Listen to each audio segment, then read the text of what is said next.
ஓம் சக்தி.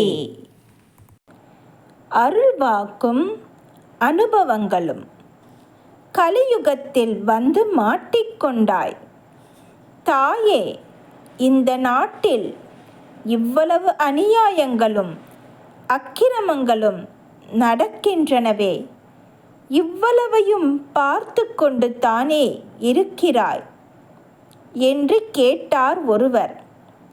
அவருக்கு அன்னை சொன்னது இது: என்ன செய்வது மகனே? நீ கலியுகத்தில் வந்து மாட்டிக்கொண்டாய்.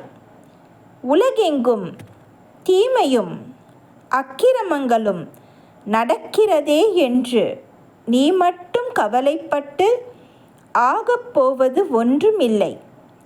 வெயில் கொடுமையாகத்தான் இருக்கிறது. தாயே, நான் என்ன செய்வேன் என்று என்னிடம் வந்தால் வெயில் கொடுமை தாக்காதவாறு உனக்கு குடை கொடுப்பேன், நிழல் பெறச் செய்வேன். நீ நிழலில் நடந்து போகலாம்.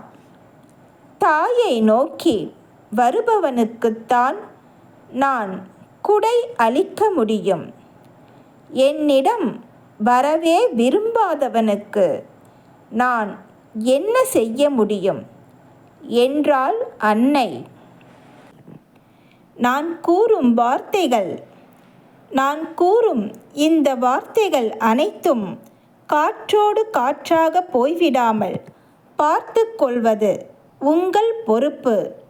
அவை வீணாக போய்விடாமல் பார்த்து கொள்வது உங்கள் கடமை.